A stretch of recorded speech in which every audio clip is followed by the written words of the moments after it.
There is a saying, you can find a Bajan anywhere. Are you a Bajan living abroad? Or do you know of one who has migrated to another country? Well, we at Mornin Barbados would love to have you or them on our Bajan Affair segment. Share your amazing stories, experiences, and how you have adapted to a new culture. Send us an email to morninbarbados@cbc.vb. And together we will travel the world.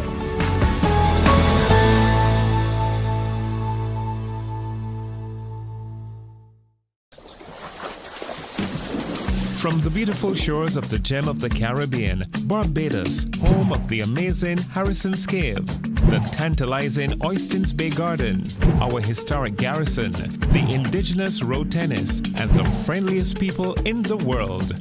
We are 94.7 FM, the ultimate Bajan experience. My friend, you don't plan to get it? Oh, Barbados. Hey, I'm KB Clean. Join me 6 a.m. until 10 a.m. right here at 94.7, the best and ultimate Bajan experience. My show is called Bajan to the Bone. Don't miss it, Bajan to the Bone. Weekdays right here and only here on 94.7.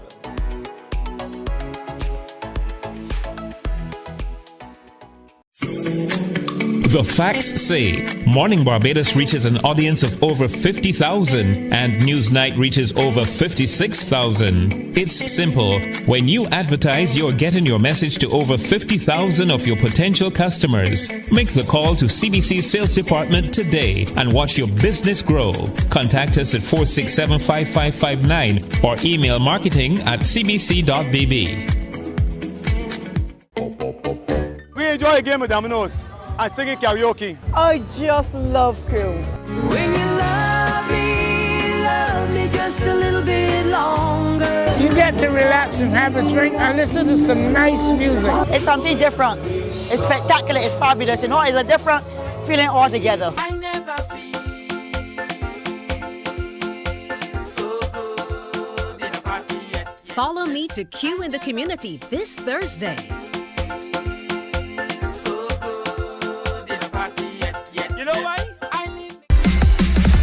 While you go about your business, we go about our business, and that is gathering the news. Stay up to date at CBC News Barbados on Facebook, Instagram, and Twitter. Get news update on radio throughout the day. And join us for the CBC News Night at 7 every night. CBC News team is on the job and bringing you the news. There is a saying, you can find a Bajan anywhere. Are you a Bajan living abroad? Or do you know of one who has migrated to another country? Well, we at Mornin Barbados would love to have you or them on our Bajan Affair segment. Share your amazing stories, experiences, and how you have adapted to a new culture. Send us an email to morninbarbados@cbc.vb. And together we will travel the world.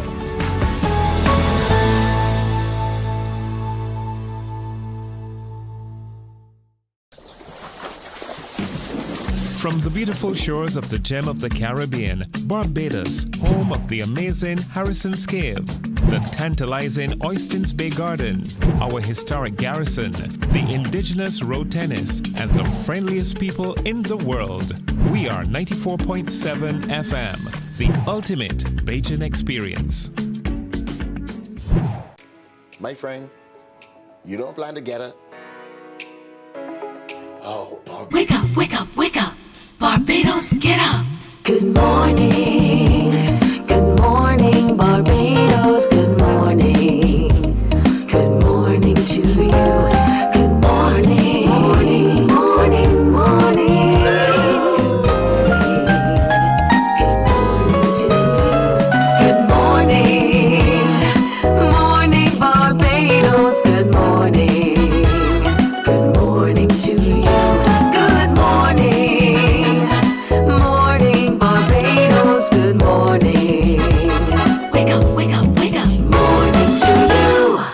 morning to you indeed. It is Wednesday, the 28th day of August, 2024. Welcome to another Morning Barbados presentation.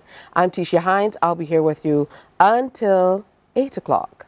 I hope you had a great night's rest and you are absolutely ready for everything we have to offer today. Boy, we have a good show. Love to catch up with some people. So we have the DEM coming through. Simon Aline is back with Kai, the intern, and they're telling us all about their summer event. They want to make sure you're ready. It's coming off in Queen's Park, and they're going to let you know why you just need to come out and be a part of it. Dr. John Barker is also in as we continue to look toward women's health. Very, very important business. We definitely will be taking care of that with him. Plus, we're updating you on what's happening with the Ashley Lashley Foundation. And we have a few other bits and bobs that I will update you on as the morning goes on. But we wanted to start in a very important place because we know it's the time where our little ones are transitioning into the bigger school, or the ones from primary are transitioning into secondary. And we also have secondary students who are making that transition to tertiary. So we want to make sure that we at least try to cover everybody. And this morning we're looking at counseling to be able to get the students into the correct programs and what they need to do. Of course, we're also looking at everything that's happening at the Barbados Community College. When I went many moons ago, there wasn't a barbecue to go to or any such thing. These days, they're definitely wooing the students in different ways. So to tell us all about it is Faith Callender. She's a tutor, counseling and placement center with the BCC. Good morning to you and welcome. Hi, good morning. Thanks for having me. Absolutely. Now, with this particular name, I'm sure you have some very interesting telephone calls with people coming through. So, definitely. You know, interesting stuff. It's amazing how sometimes the names line up. All right, so talk to me a little bit about the Counseling Placement Center and what you do in the grand scope of what's expected when people are coming into the college. Okay, again, good morning to Barbados. The Counseling Placement Center at the Barbados Community College, we offer a variety of services. We are one of the support services at the BCC, and we are responsible for things like mental health counseling, personal counseling, academic advising, higher education advising, admissions, and most importantly right now today, we are part of the orientation committee. So we work to ensure that students who are coming to BCC are fully aware and knowledgeable as they enter BCC so that they can enjoy their time while they're at college. All right, that sounds wonderful because even though some people sign up, they still need a little direction, oftentimes, on where to go and what to do. But at this stage, I mean, we're to the place where students will know what programs they've been accepted to, whether they've been accepted to the college. Some maybe on a conditional level based on results. Others maybe just got their results and so on. So let's talk about next steps for them. So right now, as we speak, some students have been accepted to BCC already. Others are awaiting acceptances, so the process is ongoing. But right after that, the next step is orientation. So we want to make sure that students have all the tools that they need to be successful while they're at BCC. So this orientation, which is next week, actually starts from the 2nd of September through to the 6th, is very important for them. We offer a number of sessions, and what we do is that we offer them online so that we can maximize our reach for the students. Those sessions include things like strategies for succeeding in college. So that talks about like study skills. What are the things, the tools that you need to be able to study well and be successful. Discover the library. The library is important, not only for reading, but for textbooks, research, and that sort of thing. References, because we're at that point now when they're starting to, come into tertiary level, writing and that kind of thing. Surviving the system, college entry to completion. So all things to think about student affairs, registration, paying your fees, choosing your cores, your electives, those kind of things. If we talk about the rules and regulations as well, e-learning, as we know, we are moving to a system where everything is also online. So part of the aspect of BCC is that our students are able to access tools online, teachers be able to place materials online. So we try to introduce our students to Moodle and the Trident learning platform. Now, all this information, we have created something called a BCC orientation guide, and students can access that on the website. We also have QR codes all around the campus. They're also able to access this guide through when they come to student affairs and so on. This has all things orientation. So the website, the flyers, the banner is updated daily. So everything that they need to know is in that orientation guide. So we want to encourage persons. So what we want to tell persons as well, even if you have not been accepted as yet, but you have applied to BCC and you're awaiting acceptance, come next week, you should attend the orientation sessions. So you can still attend the orientation Yes. even if you haven't received? Yes. Yeah, I think Yes. that's important. Very You important. definitely don't want students left out who then come onto the campus. What are some of the areas that you had to expand to include in recent times in the orientation? Because when you talk about referencing, is of even greater importance these days in the advent of AI and generative AI, and because students might think, you can write something and copy paste and down the road. So let's talk about that and the implications. Right. So in terms of like Discover the Library, so the students are not only introduced to how to utilize the library, but we talk about, again, like we said, referencing. We brought out of that session another session called Writing Lab, where the librarian talks to them about how to write, academic writing, plagiarism, not just taking somebody's word and reproducing it, those kind of things. And we thought it necessary that students should know this, not that they don't have some idea already, but because we're moving into tertiary level college and then they're going to move on to university, we are trying to prepare them for that journey. Now, also, there are some other courses, sessions that we have. BCC Student Health Services, so there is a clinic on campus, and the nurse usually presents and tells them about all the information that you need to know, so students can go to the clinic if they're not feeling well. Even if students say you're coming in with a challenge that you might need some assistance while you are at BCC, the nurse is made aware so that then you can go if you have that challenge and you need some help. We also have things like campus safety. We have things like don't stress. So we talk to you about your mental health and how things can become too much sometimes, but how to deal with those, or some of the resources that you can access to deal with those. Then we have other things like self-defense, safeguarding. Now those two courses, if you want to do those courses, those are in person. So we encourage students to go on the orientation guide so that they can register to attend. Now those 4 sessions that I mentioned, strategies for succeeding, Discover the Library, e-learning, and surviving the system, they are online, but we're holding some what we call pilot sessions in person, because everything pivoted to online after COVID. So now we want to try to see what the response will be for persons who might want to come in the center AC space and experience that online. Now, the one thing we want to also note is that we're not forgetting parents.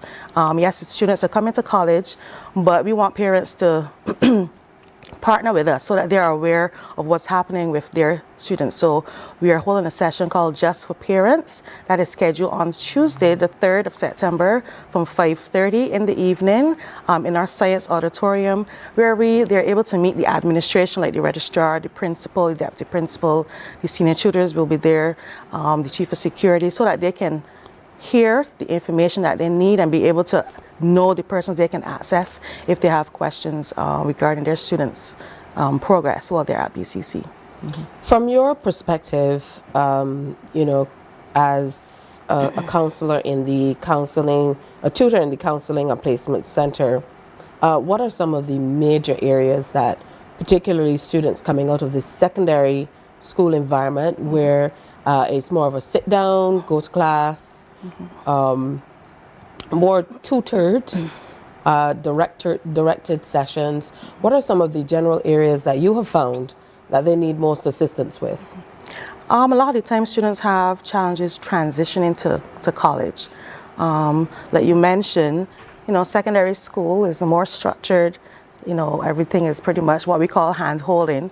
But then you come to college and it's not as structured in that now you have to take more responsibility for yourself. There are no bells, so we tell students, there's no bell to tell you this class is starting or this class is ending. So the responsibility is on you to know when your class is starting, so be present for your class, know when you need to move on to another class, even in terms of handing in assignments and so on. You might not necessarily get a tutor who might ask you for your assignment. They might give you the date, so you know how to be responsible.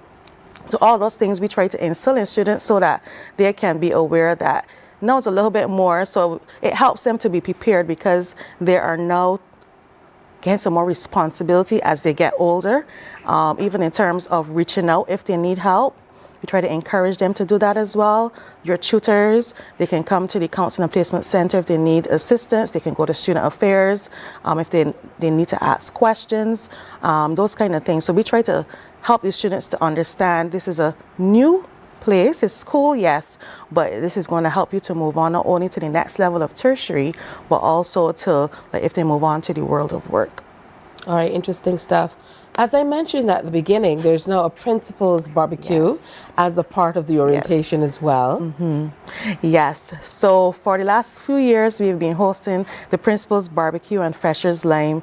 It's like a social to welcome the students. So with this social, the principal is usually there. We usually have members of senior staff who will intermingle with students. But essentially, it's a fun session. So we have lots of games and fun activities. We also have a DJ who's there to play music, prizes and giveaway, and there's food at no cost to the student. So free food, barbecue, fish cakes, we have lollies, lots of different things, treasure hunt, lots of prizes. So, we try to give them a good start to BCC. So that essentially ends off our main orientation week. We have convocation on the morning of the 13th of September and at 10, and then they come straight out from the gym onto the BCC playing field where we have the principal's barbecue and Freshers Lane from 12 until 4. Tell me what the convocation entails. So the convocation is like the college's official welcome to our first year students.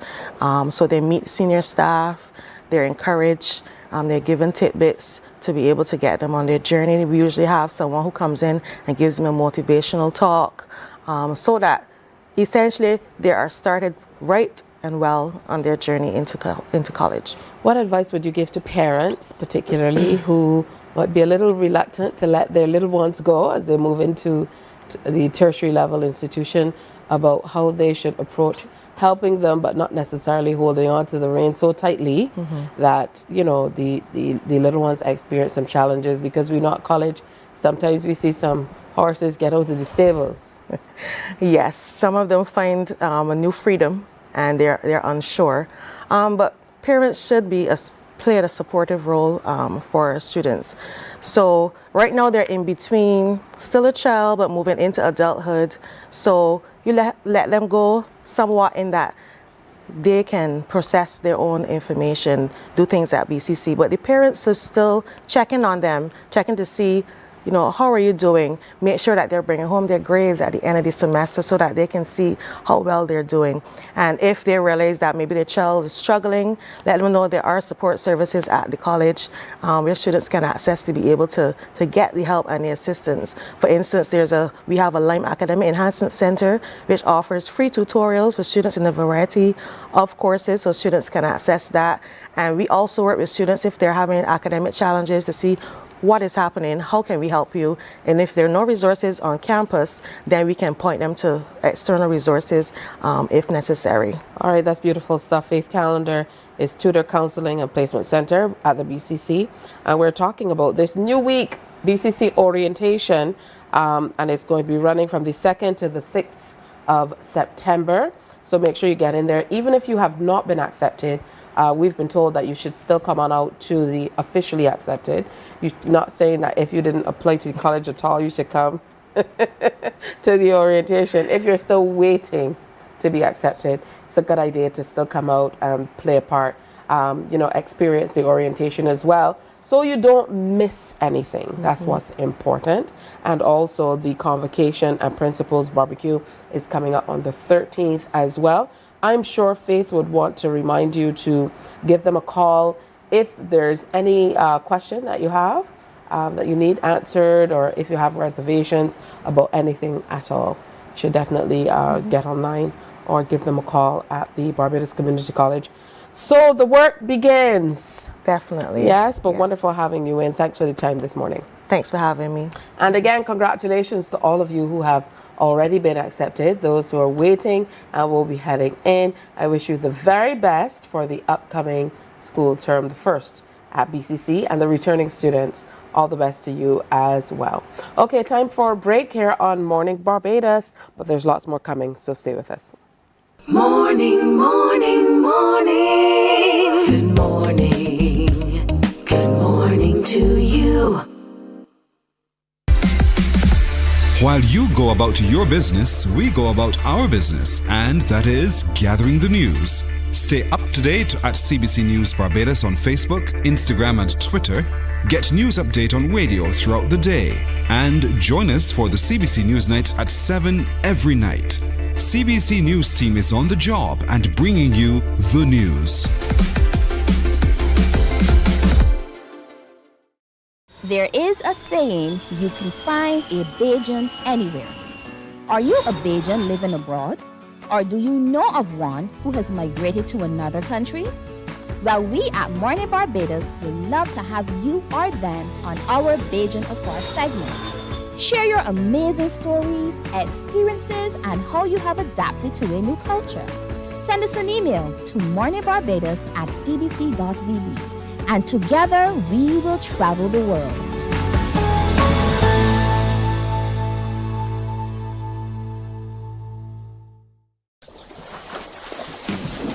From the beautiful shores of the gem of the Caribbean, Barbados, home of the amazing Harrison's Cave, the tantalizing Oystins Bay Garden, our historic garrison, the indigenous road tennis, and the friendliest people in the world.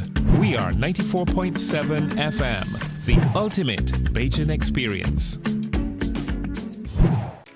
My friend, you don't plan to get it? Oh, Barbados. Hey, I'm KB. Morning, morning. Good morning. Good morning to you. It's 6:29. Time is moving. I feel like I just sat down here and told you good morning, but here we are, almost through the first half hour of the Morning Barbados presentation already. A familiar face, but he's brought along somebody new. We're always excited to have interns, particularly some younger interns coming in to kind of pass the mantle and share as well. Simon Aline, Program Officer with the Department of Emergency Management, is in, and he's brought along Kai Wood, who's an intern with the department. Good morning to both of you, gentlemen. Good morning. All right, good to have you back, Simon. It's good to be back, Tisha. He was given trouble behind the scenes. That's why he's all, hello, I'm Simon. You didn't know I would sell you out. I will deal with you later. He was, my name is Simon. Listen, I sell you right out. Yeah, but it's wonderful to have you here today to talk a little bit about the DEM's big summer event, which is called High Winds, Rough Seas. That's right, High Winds, Rough Seas. This Friday, August 30th, from 10 a.m. to 3 p.m. at the Queen's Park. So, I mean, we're going to do a lot of things. We have so many confirmed exhibitors on board. We have our disaster management interactive game. Come prepared to get wet. So we're asking all the young people bring a change of clothes. We have a station there where you can be misted with water and so on. I know the days are a little hot. But more importantly, we'll be sharing information about disaster preparedness. Somehow I feel like if the landship will need to be there when you talk about high winds and rough seas. Rough seas, boy, exactly. I can't get a rise out of Kai. I thought that would have certainly given him a smile. Good morning. Welcome to Morning Barbados. Good morning. Talk to me a little bit about some of what you do at the DEM. Okay, so at the DEM, I am an intern. I came in on the summer program. I've currently worked there twice. This is my second time working there, and I really enjoyed it. Things that I do a little bit of managing inside the warehouse. I do some front desk work, and I also do some office work, such as writing up documents or just putting in files in the registry. So that's a really important stuff, man. This young man love his work. You see that? It's versatile too. I wish I could be an intern all along. You too. You're not. I'm too what, You're Simon? too beautiful. I'm too beautiful to be an intern. That's not what you wanted to say. Somebody bring me something that I could throw at Simon here.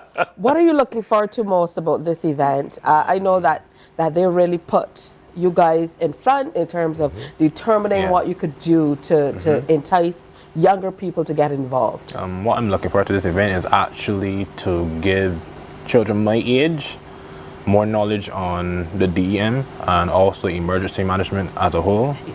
So I hope they get to learn about what the DEM do before and after and during a hurricane, and the amount of planning and decision making that goes into this. I also hope that they have some fun, they enjoy themselves, because the games are not only meant to help them learn but also enjoy themselves after cool down, because it's outside hot and it's the summer. In targeting a younger demographic with this particular event, Simon, did you find that we needed to maybe get more seriousness or get more information among younger people? Yeah, definitely, but it's always the mode of how you communicate with young people.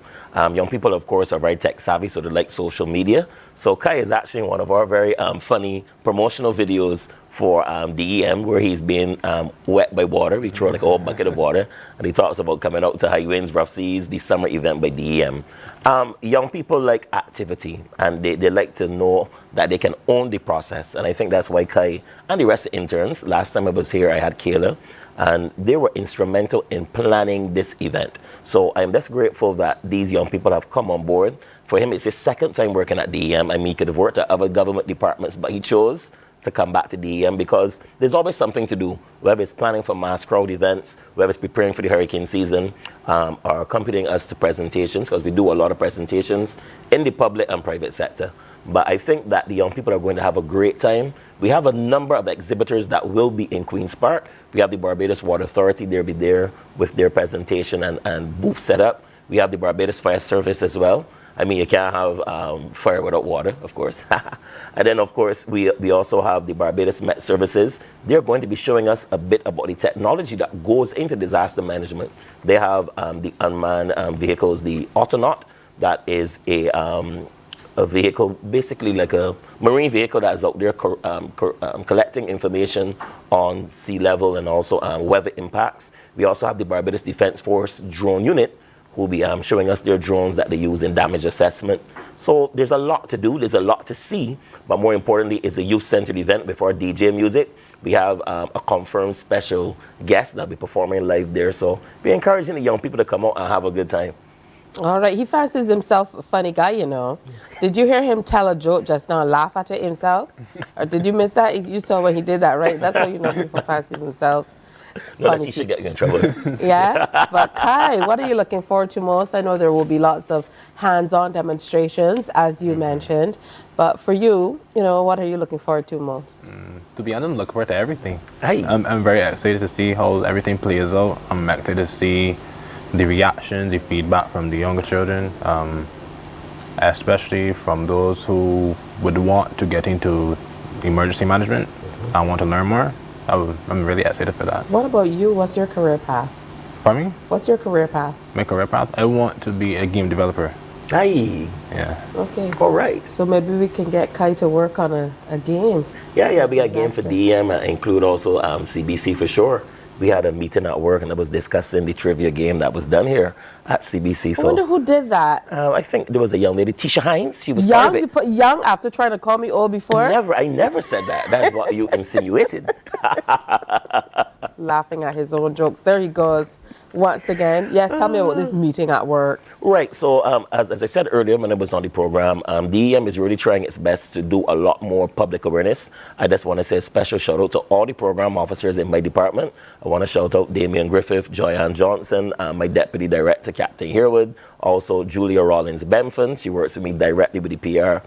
And of course, my director, Miss Kerry Hines. We are trying our best to make disaster management a lot more engaging, because we find that knowledge is power, and we want to empower the young people to have the knowledge about what to do, not just for hurricane season, but all of the multi-hazards that occur in the region, whether it's volcanoes, earthquakes, storm surge. Sometimes you go to the beach, you might see even a water spout. We've had that happen a couple of times here in Barbados. So we want to encourage people to recognize that emergency management is part of our lifestyle, because we live in an environment in the Caribbean where hazards can happen at any time.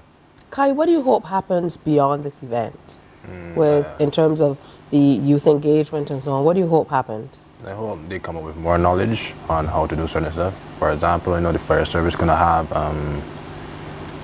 little teachings of how to put out a fire with the extinguisher, how to use the extinguisher, how to tie knots in case you need to save someone's life.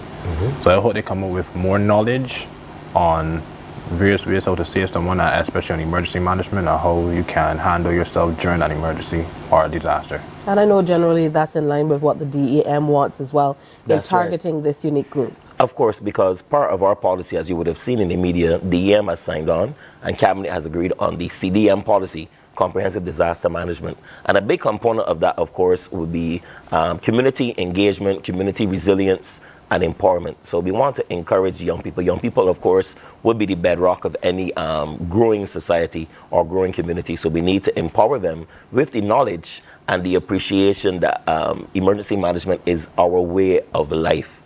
I think for the young people that would be there on Friday, one of the things that they're going to enjoy, not only with the games and so on, but the knowledge and the technology. As Kai said, he wants to be a game developer. There is a lot of technology that's going on in disaster management, from the use of drones, from the use of unmanned vehicles to collect data, because data collection and analysis is very important. And that's why we're seeing a lot of improvement in the work by the Barbados Met Services. That's why when Sabu Best comes on the television and says, you know what, bad weather is coming, we're like, yeah, Sabu, we know, because we could believe what you're saying, because the technology lines up with the forecast predictions. And we are seeing that a lot more in Barbados. What we're seeing too, as was mentioned by Sabu Best earlier this year, we're having a lot of higher temperatures, and that is affecting the weather. Last night, there was a lightning show, more or less. I'm not too sure if some people saw the lightning and, of course, heard the thunder. That's probably why I slept a bit too late this morning, but I enjoyed myself. And so it's important that we recognize that the technology is available to help disaster management and to also do real-time decision making based on the information that is coming in to improve how we respond to emergencies and to crises. I think that when we look across the region and what happened recently with Beryl, it is very important that we in Barbados recognize that we have the necessary agencies that are working together, because we share a lot of information. Coastal Zone Management Unit would share information with DEM, and we share information, of course, with the Barbados Met Services and vice versa, so that accurate decisions can be made and that it can lead to the saving of lives as well as the protection of property.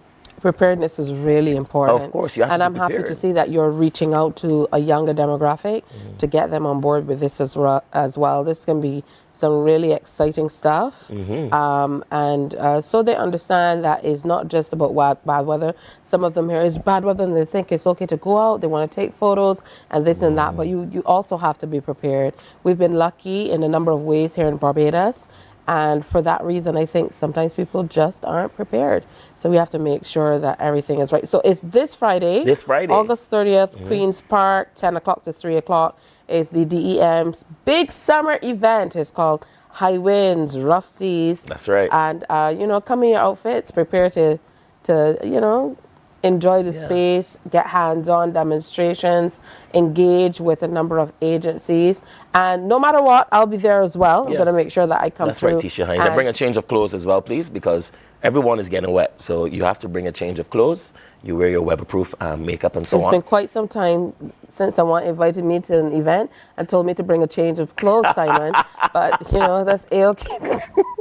All right. Well, thank you, Simon Ali, Program Officer, DEM at Kaiwood, intern with the Department of Emergency Management. I hope to see you building out those games sometime soon. Okay, Kai? Yes, please. All right, good stuff. Good job. All right. All right, that's it. Make sure you come out Friday. Bring your young ones. Come through parents as well. We have a major role to play to make sure that they are prepared. All right, as we head up to the 7 o'clock hour, what time is it, people? 20 minutes before 7. When we come back, we have the doctor in the house. We're talking about women's health, of course. Stay with us.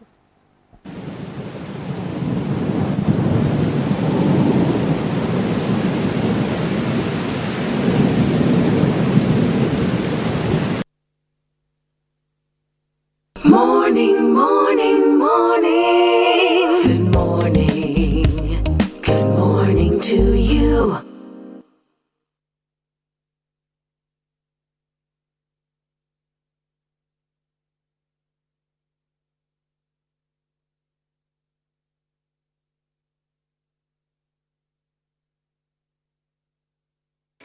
My friend, you don't plan to get it? Oh, Barbados. Hey, I'm KB Clean. Join me 6 a.m. until 10 a.m. right here at 94.7, the best and ultimate Bajan experience. My show is called Bajan to the Bone. Don't miss it, Bajan to the Bone. Weekdays right here and only here on 94.7.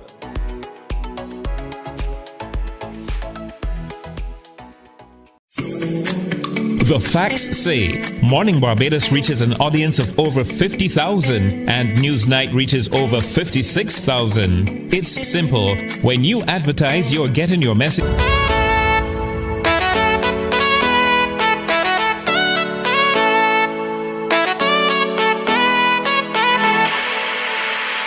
Welcome back on this Wednesday. We are halfway through the week. That means a big deal.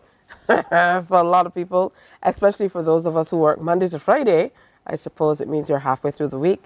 For those of us who do weekends, means nothing. And I know for parents getting ready for back to school, it's like there are not enough hours in the day. Is it just me? Or are the days getting shorter?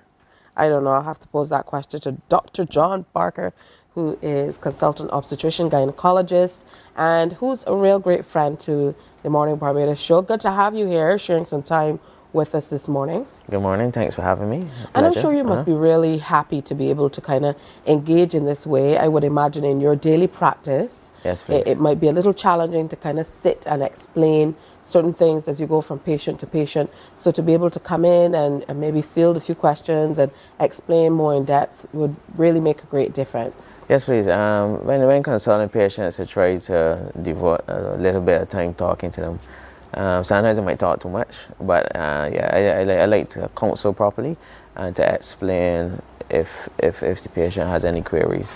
All right, so today we're taking a look at heavy menstrual bleeding. Yes, please. And, you know, especially for younger children, we may have some younger girls who are experiencing their menstrual cycles for the very first time. Yes. Talk to us about what are some of the reasons why there would be very, very heavy menstrual bleeding. Is it a normal thing or does it always point to something else? Yes and no. So essentially, if you break it out into the younger ladies and the older ladies, heavy menstrual bleeding is whereby it is a subjective thing, and essentially it is where the patient thinks that the bleeding interferes with their quality of life. So this could be either social, financially, or work.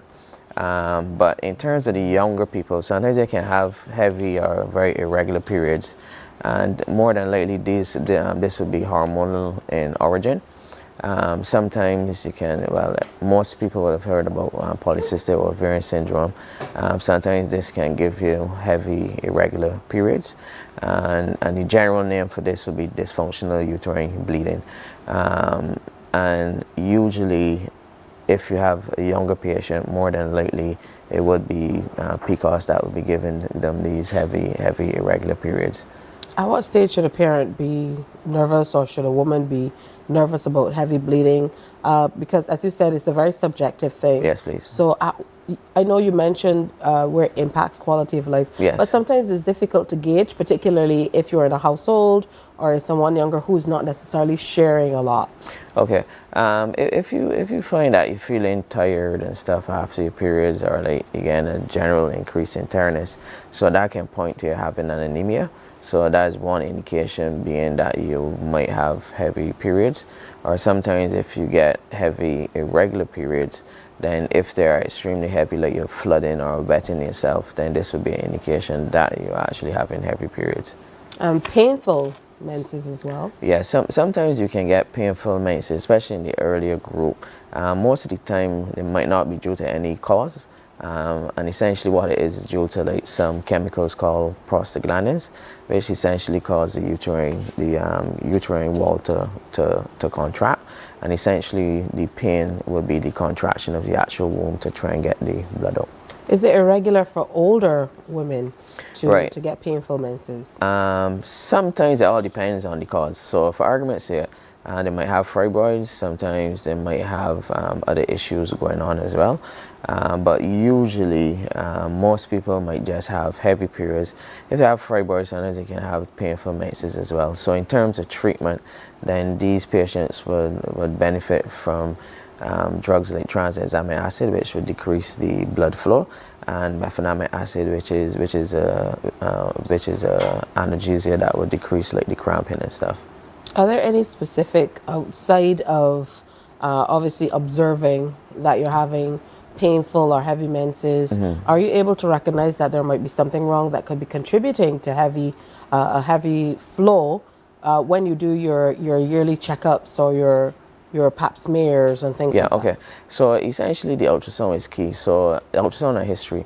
So for any history, yes, they might say they have heavy periods, or sometimes they might have heavy bleeding in between the periods, which could point to an issue inside the uterine cavity, which could either be fibroids or fleshy growths, which we call polyps. In addition, when we do the ultrasound scan will show us if they have any physical anatomical issue inside the actual uterus, like fibroids. Sometimes you can have heavy, painful periods due to the lining growing into the muscle itself, which is called adenomyosis. Sometimes you can see these characteristics on the ultrasound scan. Sometimes, unfortunately, you might not be able to pick up adenomyosis until the patient might have had a hysterectomy.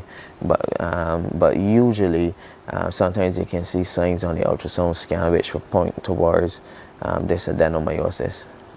All right, so let's talk about investigations. Yes, please. So once you've, stepped forward and said, I'm having very heavy menses, maybe very painful, what's the next step? Right, so essentially we do a full blood count. So the full blood count is a FBC, and essentially what it looks at is the hemoglobin. So if the hemoglobin is low, which would be like less than 11.5, then we would automatically start you on iron supplementation. Sometimes we would also, all the time we would do a ultrasound scan, which would be a transabdominal scan, which is on the belly, or we can put one inside the vagina, which is a transvaginal scan. And the transvaginal scan will be a bit clearer in relation to the lining of the womb, whereby we can see if you have any abnormalities inside the lining of the womb.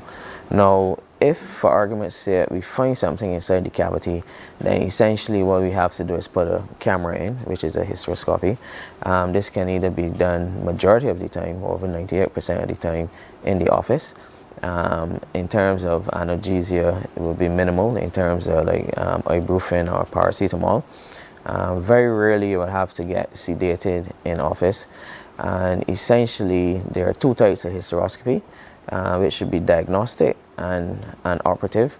So sometimes we can remove the polyps and unlikely fibroids in the office as well, which will save you from being put to sleep to actually get this removed.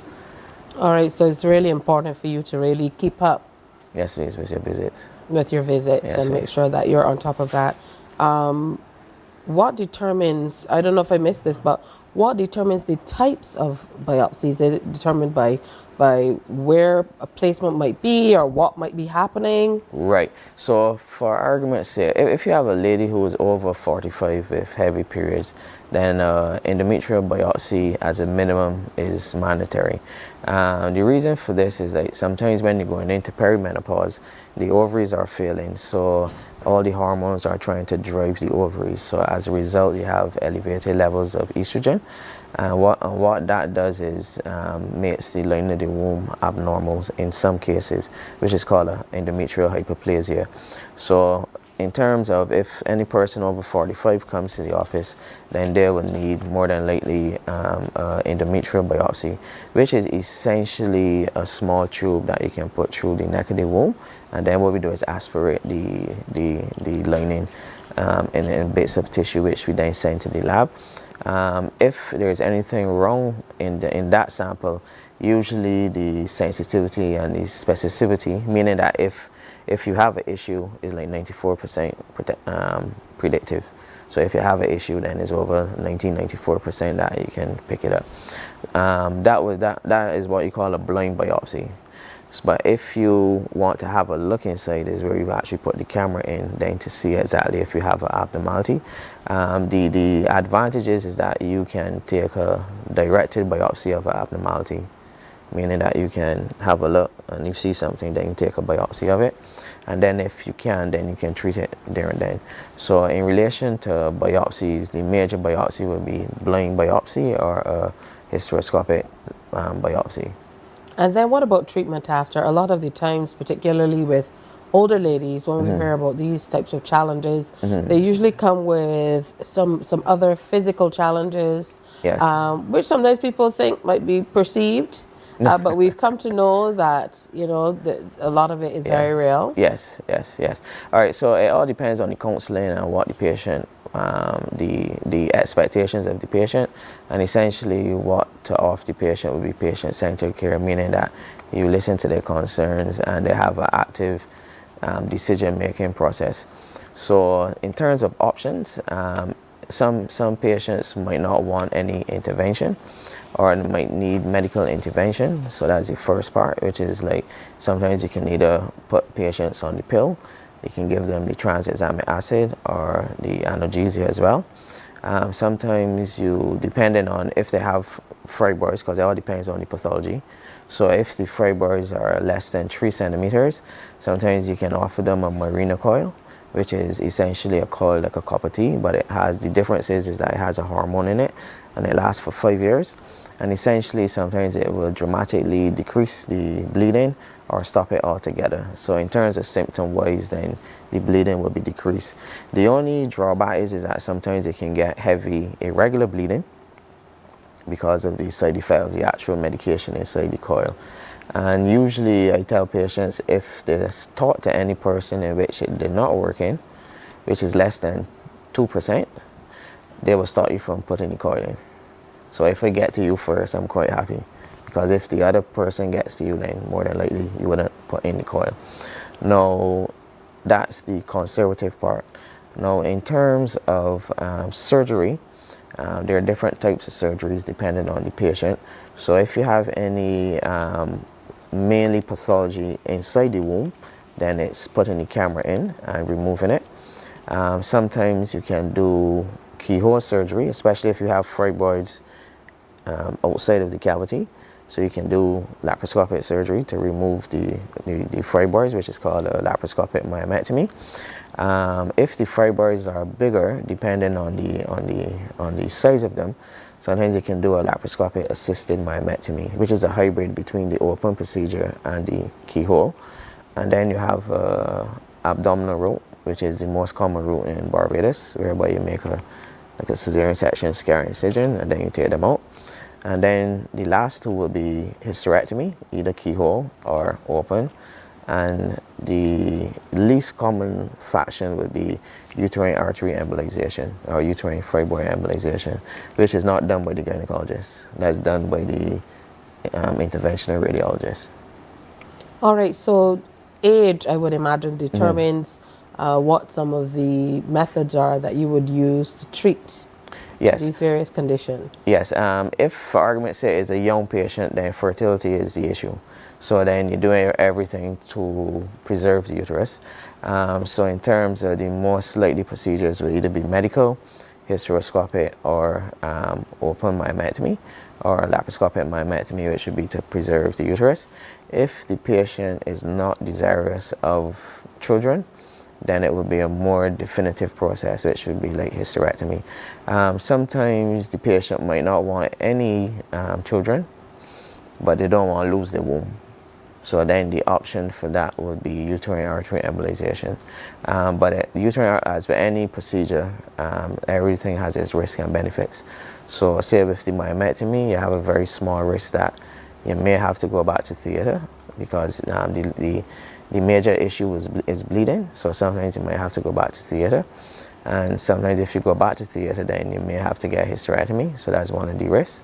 Uterine artery embolization also too carries a risk, a very small risk, but it can happen. The problem is that we don't know who it would happen in, so we counsel everybody for the same thing.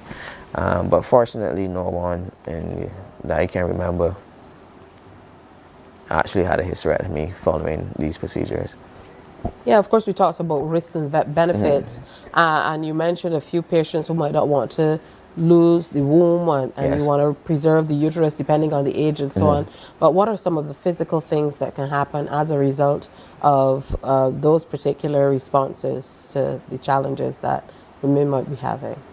Right. Usually, most patients would be receptive to some sort of intervention. Very few patients would actually want nothing to be done. But usually, one of the major concerns post-hysterectomy would be sexual function and stuff. But back like 10, 15 years ago, they used to have an issue in terms of doing subtotal hysterectomies versus total hysterectomies. But we hardly ever do subtotals nowadays. And the reason being is that there's no change in sexual function and stuff post-hysterectomy. As you know, some older patients would have an idea, or like in terms of myths and stuff, they would say that how it would change and stuff, but usually no. Some patients would tell you that it would be the best thing that they ever did, both psychologically and physiologically, meaning that their sex life is much improved. Psychologically, they don't have to worry about bleeding and stuff. Some patients, especially the younger ones, sometimes they might have very large fibroids up to their chest. So in terms of doing surgery or myomectomies on that subset, they'll be happier in relation to how they look psychologically. And even if they get pregnant afterwards, then they will still be appreciative. And even if they don't get pregnant, if you're the only one that actually did the myomectomy, then they're actually appreciative to you. So there's a lot of confounding factors and stuff. All right, good stuff. Well, we're on a good grounding after this discussion with you, Dr. John Barker, consultant obstetrician, gynecologist, friend to the show, always in to share more with us. Of course, you should consult your own gynecologist if you have questions, and we want to implore you to make sure that you do your regular health checks as well. Thank you so much for your time, Dr. Thanks Barker. a lot. Thanks for having me. As always. Okay, time for another break. It's heading up quickly to the 7 o'clock hour. Just about 2 minutes to go before the hour. We still have news to come your way and a whole lot more, so stay with us.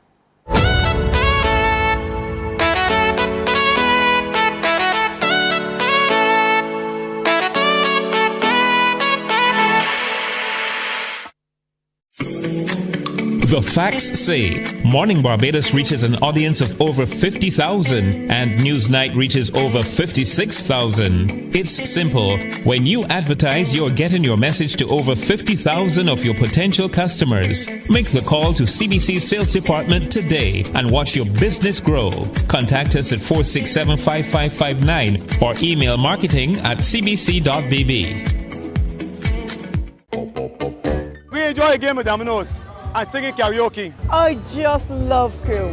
When you love me just a little bit longer. You get to relax and have a drink and listen to some nice music. It's something different. It's spectacular. It's fabulous. You know, it's a different feeling altogether. I never feel so good in a party yet. Follow me to Q in the Community this Thursday.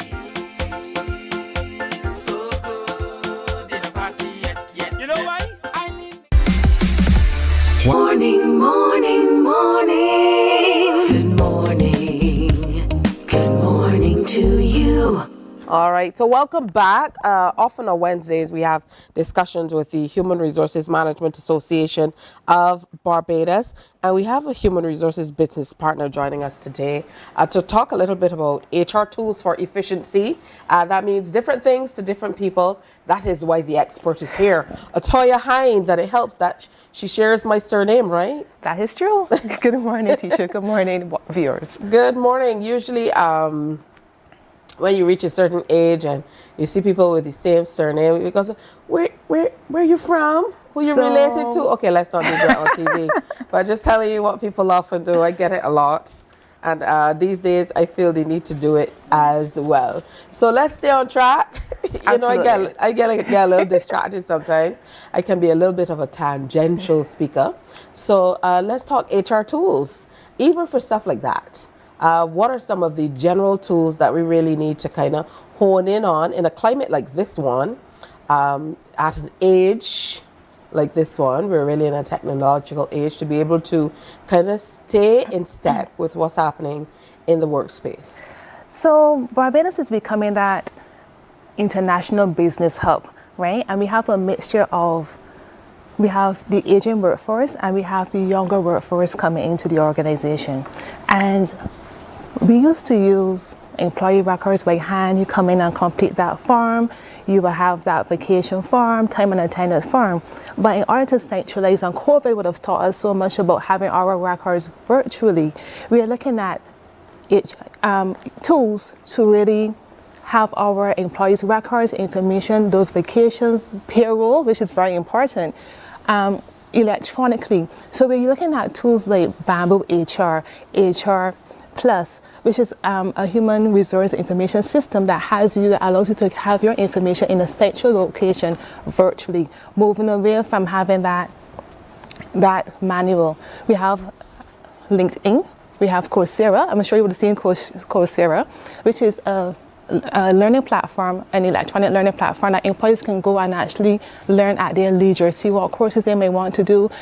Sometimes at work it's difficult to take that time away to go and improve yourself, continuous learning, right? So having that virtual allows employees to learn at their own time and at their own pace, right? Because not everyone, we understand, not everyone is, some people are fast learners, some people are slow learners. So it's a way to make sure we have systems in place that have continuous learning and have employees being comfortable and allowing employers as well to be comfortable as well. All right, so you covered a range of tools. We talked about tools for people who are in HR directly, to benefit the employees, obviously.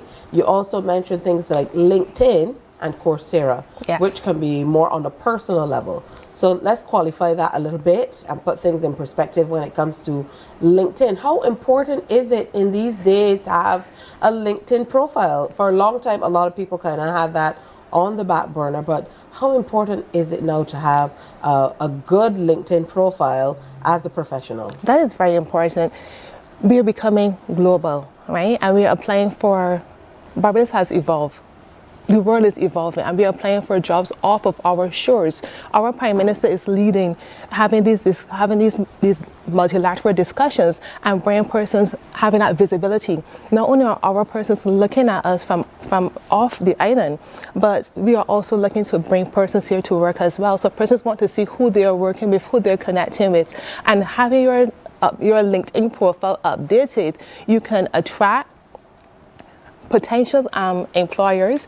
You can actually look at your potential employees who you're working with. If I want to come and work at CBC, I can come and look into Tisha to see who is Tisha, who am I working with this section, what is she, what does she have going on, is this an organization that you really want to work in?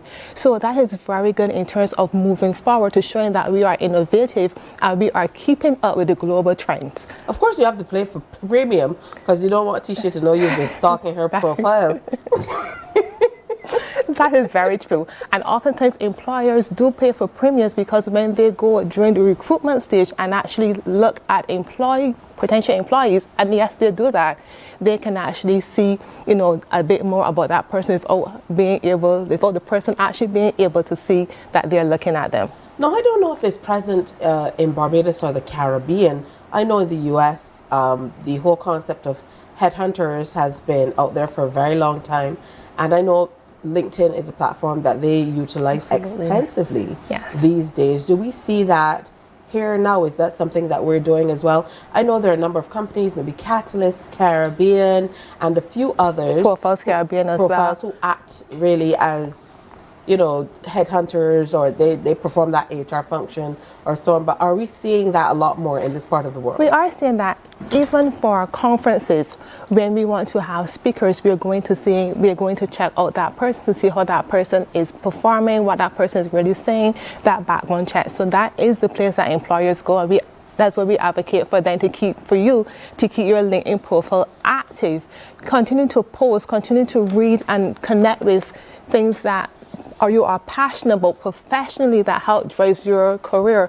Enroll in a course at LinkedIn because LinkedIn always also shows when you are continuous learning. So when employers go and when headhunters go and they send that message, you are seeing that response, that you can respond to them in real time, not delay time, in real time. No more snail mail, and no offense to the local mail, but you don't have to send mail and wait for the postman to deliver it, but that is direct connection with you, and they're saying your updated profile. So your picture should be updated, your recent job, where your work experience should be updated, your education should be updated, your professional skills should be updated as well on LinkedIn profile. Thank you so much for running my morning attire. Now I'm going to be thinking about that LinkedIn profile all day long. I have absolutely no time to do it. Are there tools to be able to help you make that profile a little bit better outside of just signing up for the premium? So again, when we look at technology, we look at that wonderful global platform called YouTube, that for those who want to have assistance, there is assistance with that. You can even reach out to HRMAB, the Human Resource Association Barbados, where we can guide you through that process. And again, you can connect to persons on LinkedIn that will help you review your platform. I think we need to have a LinkedIn party. That's something else.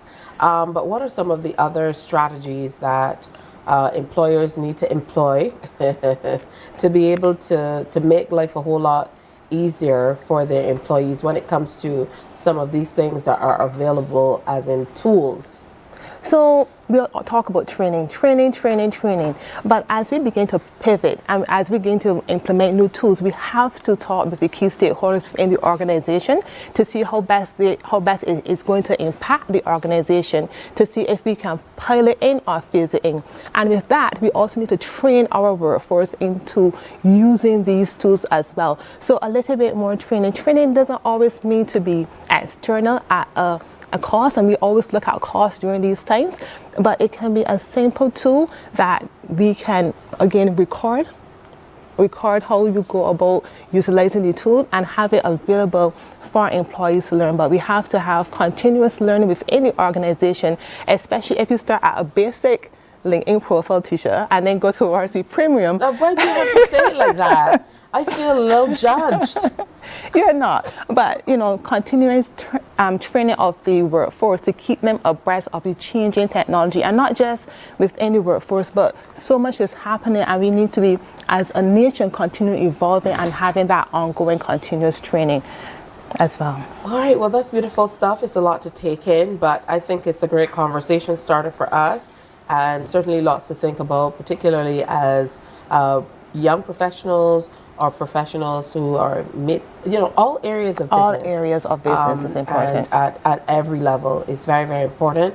What I will say is I usually don't accept people as connections who don't have pictures attached to their profiles. I want to be able to see you wherever you are across the world or what's happening. I'm always wary of profiles that don't have photographs to go along with them, so you can see who you're with. And I love that the National Transformation Initiative has been able to negotiate on that Coursera platform, where there's so many courses that you can take. I think I have 2 courses that I'm doing right now, and it sounds, like, 11 hours from the outset. I can take that on in one day, but like you mentioned, you're able to do it at your own pace, which makes all the difference. I want to thank you so much, Atoya Hines, for coming in. We look forward to having you a little bit more, more in the future, rather. And, I'm definitely going to look more at these tools that are available. You spoke about YouTube. But it's important a lot of the times for us to go into the Google Play Store if you're Android, or the Apple App Store, and explore some of these tools that are available. You'd be surprised. For a very little subscription every month, you can really change how you're able to perform in business. It makes a big difference. So commit to exploring that in the coming days as well. Good to have you with us today, and thank you so much for your time. Thank you too. All right, good stuff. So you had 2 Hineses today. How about that? All right, Atoya Hines sharing with us on some of the tools that are out there and available for us to use to make life a little easier as we continue to try to work smart and not necessarily hard. All right, time for another break, but more is coming up on Morning Barbados on this Wednesday. Stay with us. Morning, morning, morning. Good morning. Good morning to you. While you go about your business, we go about our business, and that is gathering the news. Stay up to date at CBC News Barbados on Facebook, Instagram, and Twitter. Get news update on radio throughout the day. And join us for the CBC News Night at 7 every night. CBC News team is on the job and bringing you the news. There is a saying, you can find a Bajan anywhere. Are you a Bajan living abroad? Or do you know of one who has migrated to another country?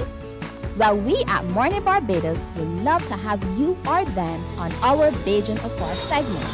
Share your amazing stories, experiences, and how you have adapted to a new culture. Send us an email to morninbarbados@cbc.vb. And together we will travel the world.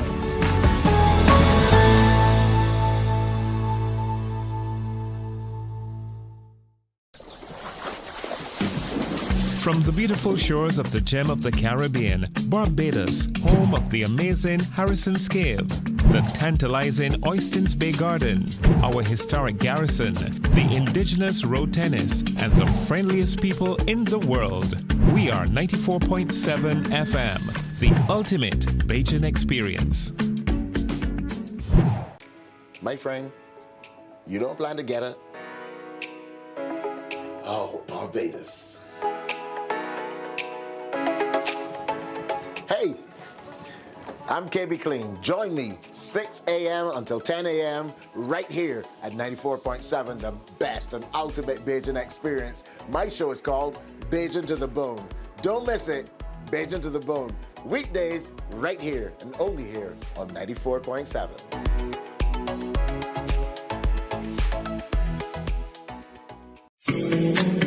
The facts say Morning Barbados reaches an audience of over 50,000 and Newsnight reaches over 56,000. It's simple. When you advertise, you're getting your message to over 50,000 of your potential customers. Make the call to CBC Sales Department today and watch your business grow. Contact us at 467-5559 or email marketing. Morning, morning, morning. Good morning. Good morning to you.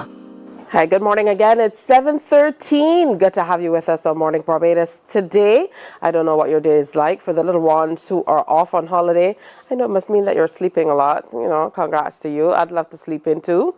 No such luck. I tried it a few mornings. That didn't work out. Right, Peter? Yep. Peter can confirm.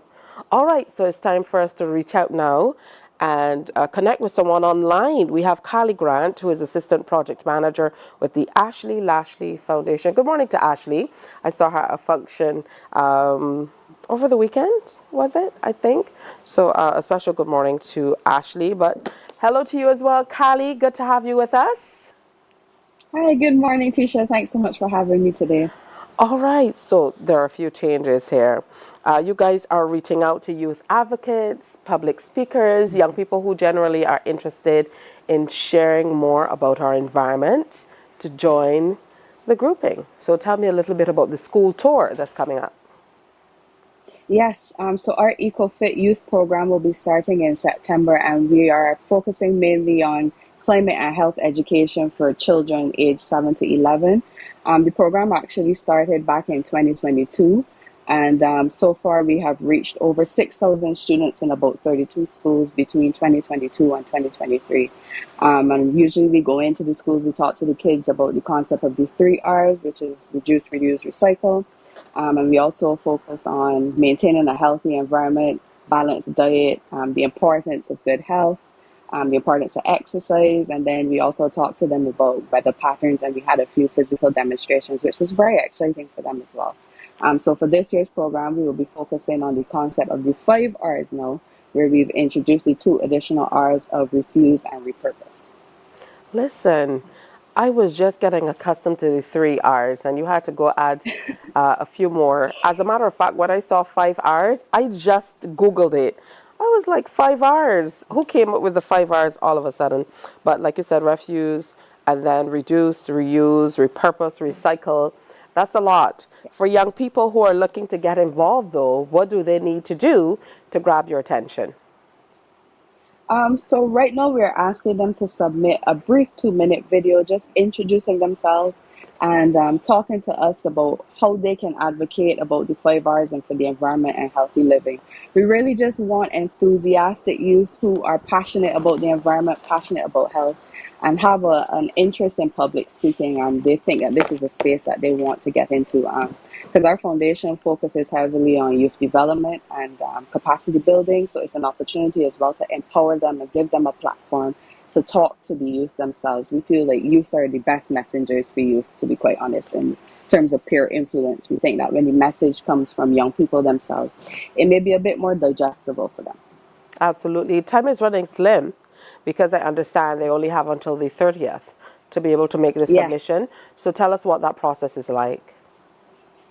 So all of these submissions will come in. We're hoping to get as many submissions as possible, and our team would be able to sit and review them based on our criteria. Like you said, we're looking for somebody enthusiastic and well-spoken and confident, and that just shows that general passion for the environment and for health. And once our team completes our reviews, we will be able to select 4 youth candidates who will be joining us on those September tours. All right, that's good stuff. Again, you have until August 30th to make the submission. Must we go to the Ashley Lashley website to make those submissions? Yes, you can go to our website, or you can go to our Instagram page for more information, and you can submit your videos to sustainability at the AshleyLashleyFoundation.org. All right, wonderful stuff. Let's move into, what's in it for young people to be able to get into this area. I know we talked about joining you on the school tours, sharing, being able to be upfront and outspoken and sharing with your peers. But what are some of the other ways that they can benefit in becoming involved in what you're doing? Definitely. For us, like I said, we focus heavily on youth development, and we found that there are a lot of young people out there who kind of still need guidance on where they want to go and what they want to do in life. So it really is an opportunity for them to see if climate and health is a space that they can work in, and the kind of opportunities that they have within the space. If I'm being quite honest, when I was a youth and I went to university, I studied biochemistry, and I would never have imagined in a million years that I would end up in this space. But you know, Ashley found me and she reached out, and I've been working with her ever since. And I realized that climate and health is actually something that I'm very passionate about, and it's given me opportunities to speak publicly, like right now, actually. So we really just providing that opportunity for youth to get a space and to feel comfortable and to see where they fit in terms of their career as well. And of course, just building that capacity and allowing them to hone in on their public speaking skills and just allow for that personal development so that they kind of come into themselves and they kind of know what direction that they want to go in. So we just providing that opportunity for them to build on themselves, give them a platform to speak, and just share their passions with everyone as well. Now, Callie, we also know that it looks really good on your resume as you're working to kind of build your experience. You might come out of secondary school into tertiary, you know, or university, and you have that educational background, but you don't necessarily have the experiential knowledge to go around with it. So to be able to engage at this level, it shows people your interests and the level of work you can do, and it really helps to add to your attractiveness as a potential employee. Most definitely, definitely. All right, so what advice would you give to, you know, anyone looking in to make sure that they get on board for this? I see here that they also get a stipend just from where I sit. That might be something that, you know, engages some people as well. As we know, everything we do, there's a cost attached. So that can be a real game changer. Definitely. I think the stipend too helps to make it more attractive for them, and so that they know it's not just a volunteer opportunity or not just an opportunity to showcase your skills, but you will be rewarded for it at the end of the day. But in terms of advice for anybody looking in, I would say don't let the opportunity pass you by. Whether it be by being afraid or being anxious, you know, just take the chance because you never know where it could lead you. At the foundation, we are all very friendly, warm, and open, and we just want to nurture you and help you to be your best self. So I would say take the opportunity when it's there, and submit your videos. Just show us your true selves. Be calm, be confident, and let us see those true passions come through about climate and health. All right, thank you so much, Callie Grant, for joining us. We'd love to see you in studio next time, but I understand technology helps sometimes. So submit your 2-minute videos introducing yourself and explaining how you would advocate for the 5 R's and for healthy living as well. And that has to be by August 30th, so you don't have a lot of time to do it. The possibility is that you can be selected, one of 4 selected, to be a part of the school tour that they're embarking on. It's impressive to hear that you've reached 6,000 students in the last few years across 32 schools. Very, very impressive. Anybody would want to be a part of that. And remember, submit your video to sustainability at the AshleyLashleyFoundation.org. The good thing about that rhyming is you never forget it, right, Callie? She has a very memorable name. It's actually something that a lot of people comment on. All right, wonderful to speak with you today.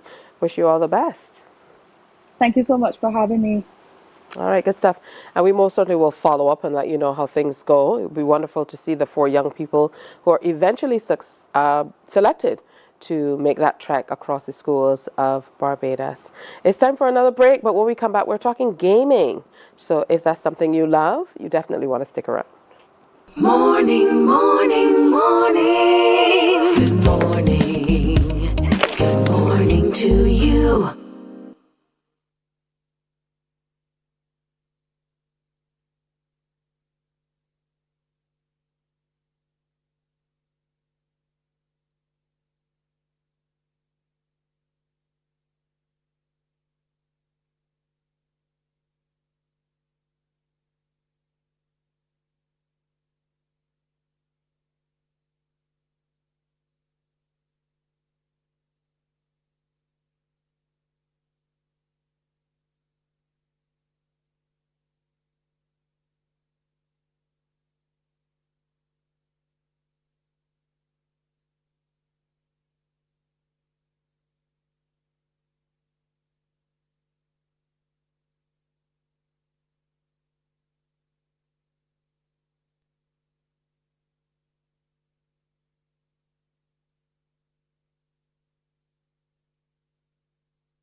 There is a saying, you can find a Bajan anywhere. Are you a Bajan living abroad? Or do you know of one who has migrated to another country? Well, we at Mornin Barbados would love to have you or them on our Bajan Afar segment. Share your amazing stories, experiences, and how you have adapted to a new culture. Send us an email to morninbarbados@cbc.vb. And together we will travel the world. Some ask, what makes Barbados so special? We at Mornin Barbados say it's you, our exceptional youth. You are talented, resilient, and inspirational. You are the epitome of the Barbadian spirit, testing the boundaries of your creativity. If you are an entrepreneur, artist, baker, designer, author, or have done anything you think should be highlighted, email us at morninbarbados@cbc.bb. Let us show the world our exceptional Bajan youth.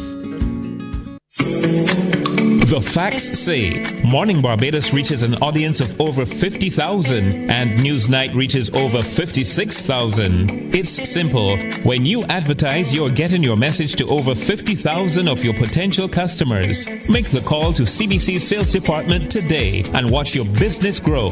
Contact us at 467-5559 or email marketing@cbc.bb.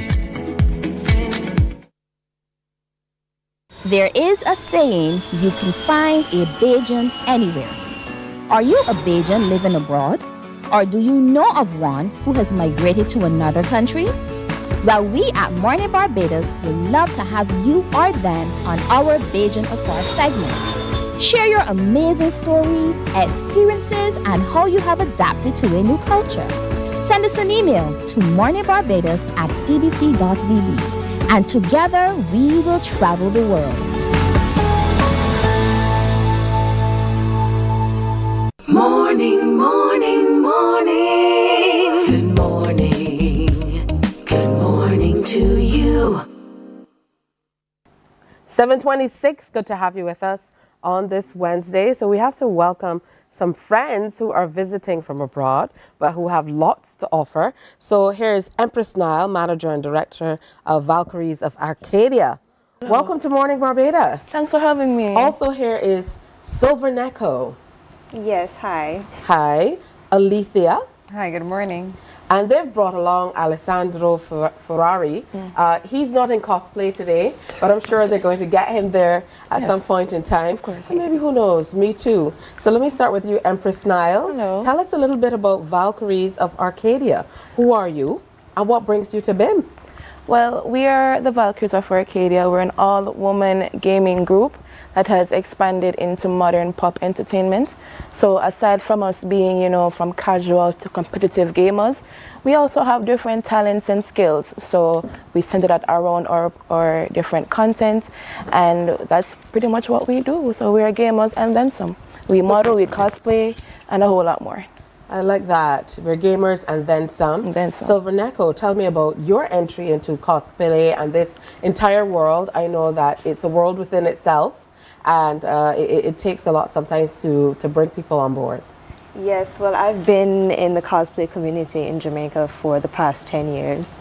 The community itself has come from humble beginnings, from a university setting straight to large-scale conventions.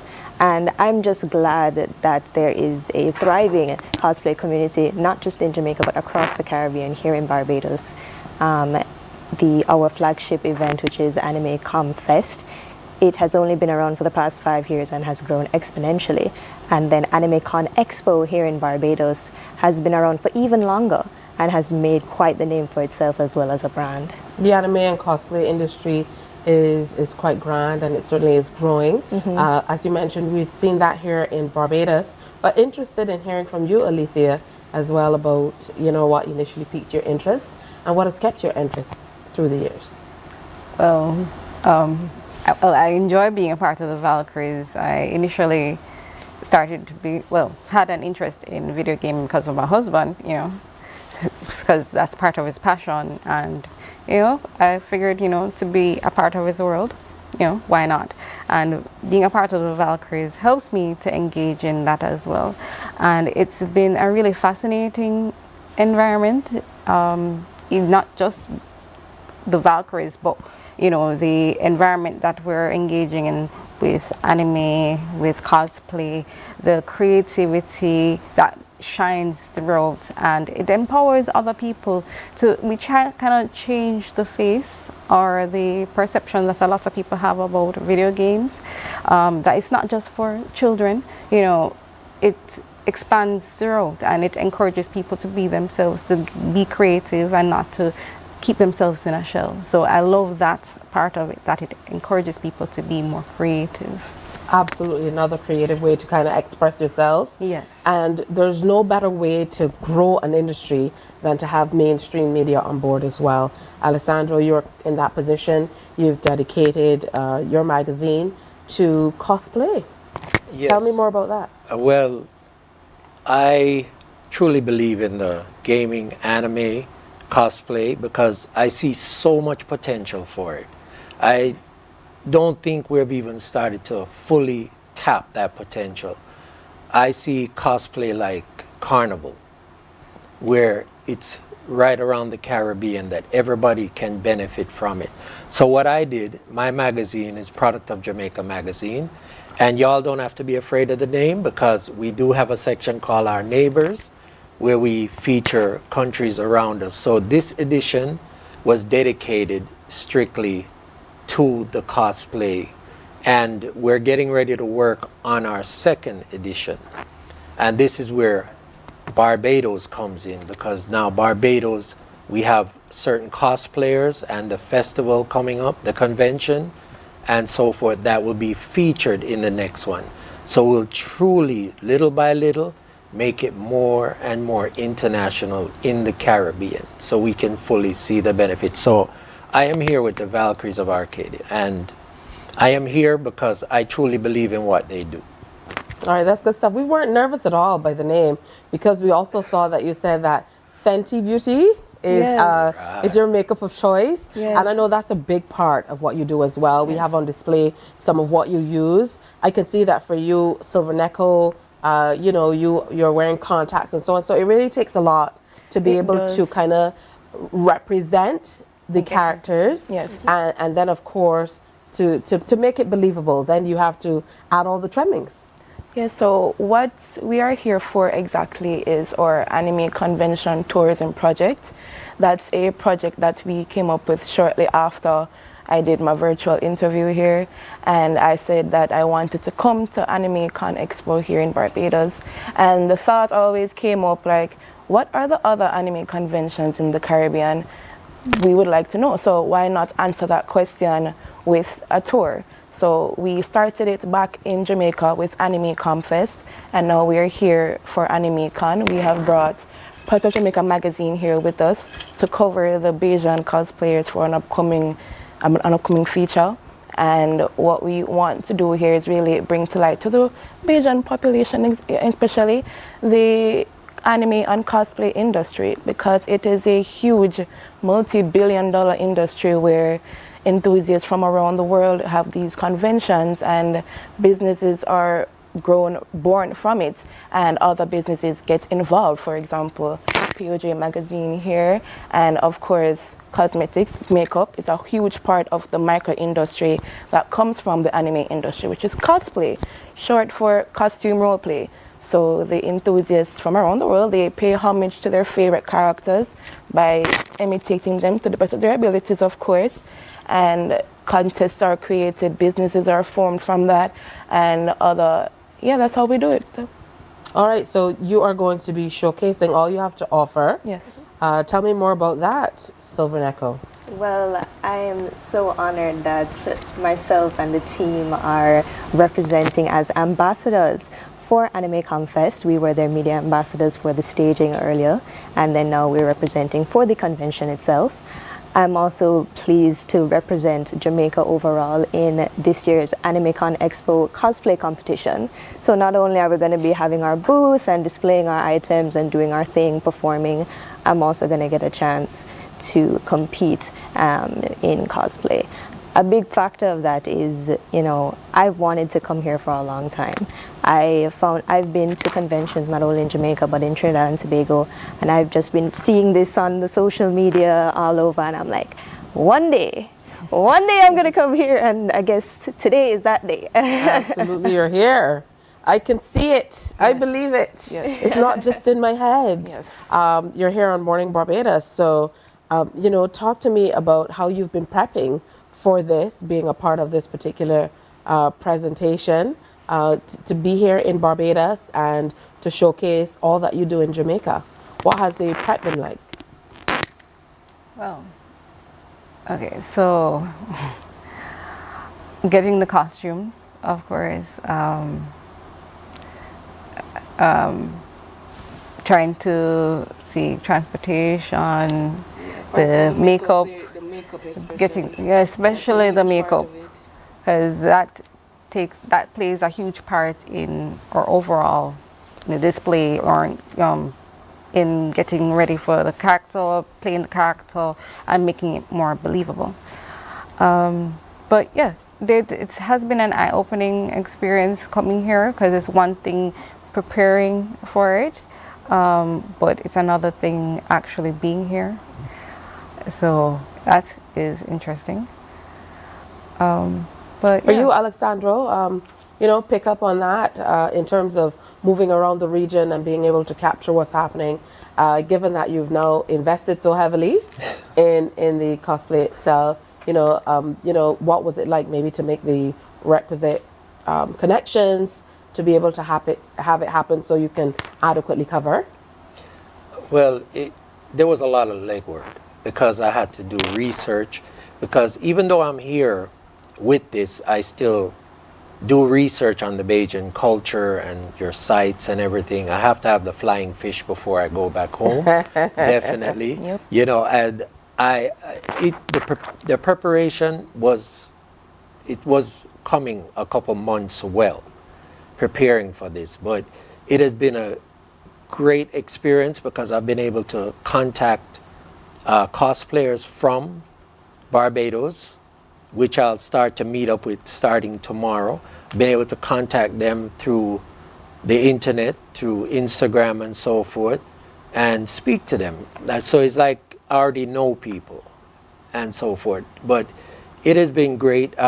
You know, the young ladies here, I've really seen them pushing this Fenty product, which helps me because as a professional photographer and dealing with the media, Fenty products is perfect for what they're doing. And I don't really see anybody else pushing out anything like that for the cosplay. And like Empress Nile said, this is $1 billion industry. And as I want to help promote it, I'm doing this because I believe in it. Yes, you want to make money along the way because anybody would be lying that says they don't. But I believe in it. And like I was saying before, these 3 young ladies have been always putting their whole heart. And that's why I ended up doing a magazine. If you realize, it's Silver Neko on one side and Empress Nile on the other. I couldn't decide which one to put. All right, so good we stuff. ended So you up made it a with double both. cover. Right, I had to do it, and it's the first time in the history of my magazine that I've ever done a double cover. If I could have done a triple, I would have done a triple. Well, it absolutely says that you're kind of pivoting to stay with the times, if that's what's called for, so that people aren't getting the same old.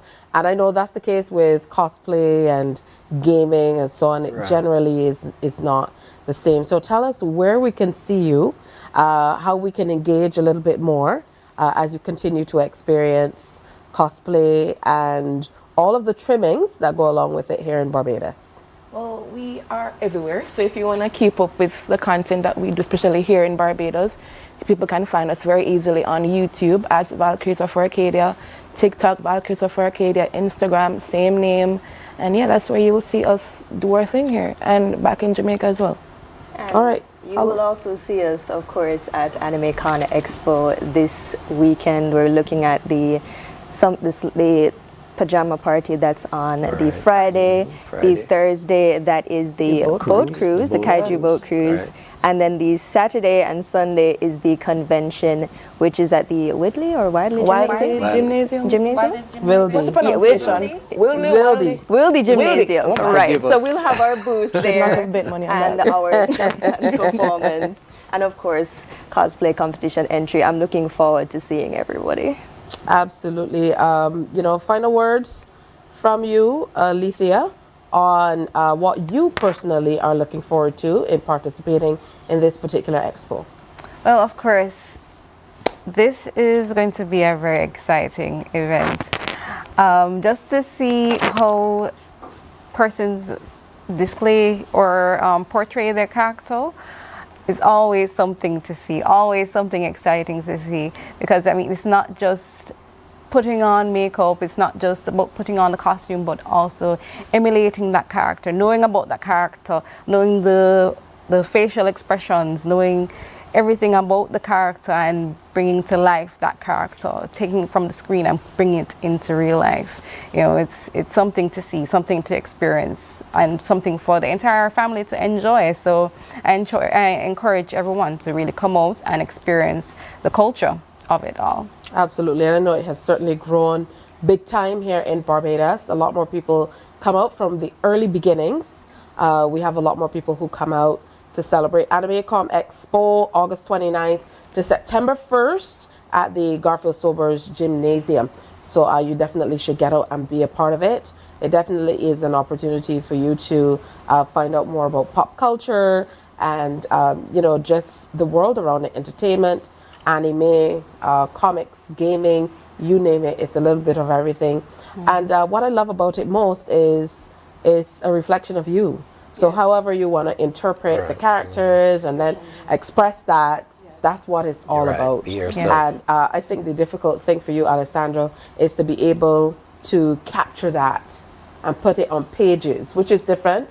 For me, I show up with a camera and I'm able to show someone or speak with them. But then when you want to put it on a page, then it takes a different type of effort to be able to bring that level of energy from the pages so people see the same or feel the same energy coming off the pages. You're able to interpret what they do and how they put the costumes together. Must be quite a challenge. It is. And, you know, like you say, to see the process, I love to do the process. And for any cosplayers, anime lovers here in Barbados, I am here to look for Barbados' best to go in the next edition. I've already spoken to Greenworks Cosplay, they'll be featured. So if you're interested, come on out to the convention and speak to me. I'm easy to find. I am the guy from Jamaica with the receding forehead, so I'm very easy They won't to miss find. you, trust me. We're going to see that, but I think you'll be pleasantly surprised at the response to AnimeCon here in Barbados. It's usually very, very well subscribed. All right, ladies, so you must tell me about these characters. Empress Nile, quickly, you have one sentence, and the others will think about what they're going to tell me. Who's Empress Nile? Empress Nile is a multi-talented person. I cannot fit in one box, especially with these group of young ladies here. They're very multi-talented as well, and whatever projects that they have to do, be it singing, dancing, performances, I help them out. And of course, I see the administrative part of it as well to see how best each project can help with the group. It's a good thing I don't have a weapon. I'd have to zap you. That's way more than one sentence. What about you, Silver Neko? Right, so I am the cosplayer and designer for the Valkyries of Arcadia, and today I'm cosplaying Hatsune Miku from Vocaloid. All right, for you, Alethea? I am more focused on health and wellness of the Valkyries, of course. Exercise, focusing on self-love and just the overall well-being of the individual. Mind, body, and spirit. Yeah, mind, body, and spirit. Good stuff. We look forward to seeing you this weekend, just basically showcasing everything. And you're going to have a special makeup beauty makeup booth as well? Yes, actually, we did that back at Anime Confest. We did a Fenty Beauty touch-up station. Because, you know, you're at these conventions and it's hot and you're doing everything and your makeup will shift a bit. So we created a little rest stop for the cosplayers to come, not a full face, but get touched up so they can run back out there and be their best self.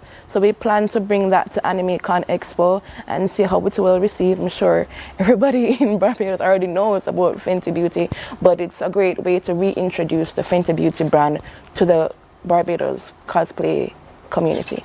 All right, good stuff. What's the connection? Is this something you've taken on? Are you ambassadors for the Fenty brand officially, or is it just sharing the knowledge that you've garnered in terms of what works for you with many other people? Well, right now we're collaborating with the Fenty Beauty brand, especially because we're introducing it to the cosplay community in the Caribbean, starting with Jamaica and now here in Barbados.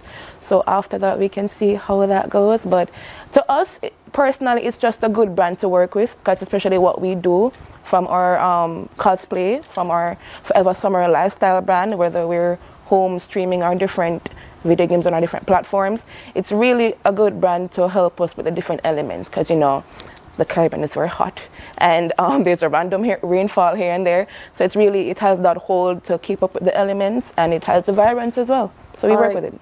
Good stuff. All right, so take us into the break. I think, you know, we have to kind of embody the various characters. Oh, by the way, I am Erin Corey Odan from Legacy of Orion. It's a West African RPG game, and I am the leading lady. Alicia here is Femme Zenitsu from Demon Slayer. So she don't have the wig right now, but you know, the accessories help with this. Yeah. Of course. That's his very famously known for that character, Zenitsu from Demon Slayer, which is very vibrant, which fits his character. All right, so we embodied it, or tried to, in a few sentences, as to what the characters were all about. So how about a pause as we go to break? Yeah. Yes. Pause.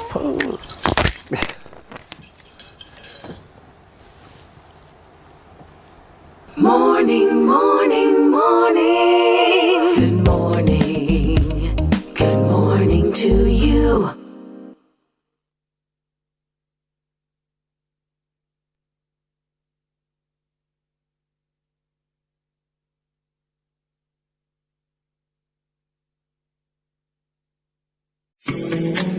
The facts say Morning Barbados reaches an audience of over 50,000 and Newsnight reaches over 56,000. It's simple. When you advertise, you're getting your message to over 50,000 of your potential customers. Make the call to CBC Sales Department today and watch your business grow. Contact us at 467-5559 or email marketing@cbc.bb. We enjoy a game with dominoes and singing karaoke. I just love cruise.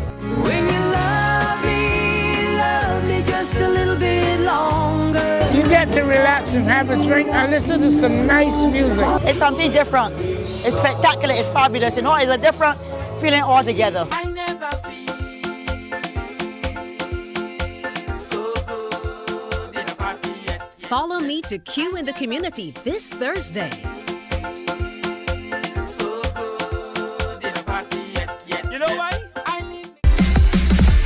While you go about your business, we go about our business, and that is gathering the news. Stay up to date at CBC News Barbados on Facebook, Instagram, and Twitter.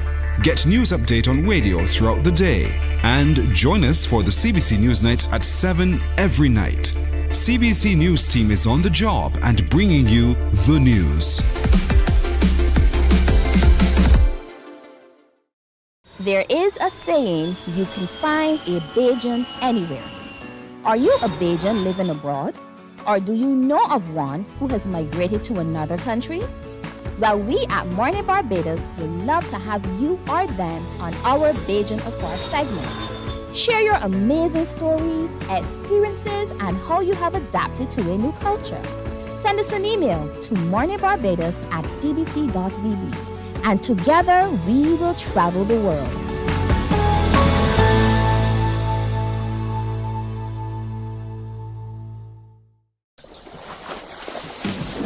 From the beautiful shores of the gem of the Caribbean, Barbados, home of the amazing Harrison's Cave, the tantalizing Oystins Bay Garden, our historic garrison, the indigenous road tennis, and the friendliest people in the world. We are 94.7 FM, the ultimate Bajan experience. My friend, you don't plan to get it? Oh, Barbados. Hey, I'm KB Clean. Join me 6 a.m. until 10 a.m. right here at 94.7, the best and ultimate Bajan experience. My show is called Bajan to the Bone. Don't miss it, Bajan to the Bone. Weekdays right here and only here on 94.7. Morning, morning. Good morning. Good morning to you. All right, so welcome back to Morning Barbados. Time is, let me tell you, moving. Truly waits for no man or woman. Just about 11 minutes to go before we wrap up today. Sometimes I'm thinking, where did the time go? So help me welcome Prophet Philip Best and Prophet Julia Best, both with Impact Ministries. And Jonathan Best is here as well.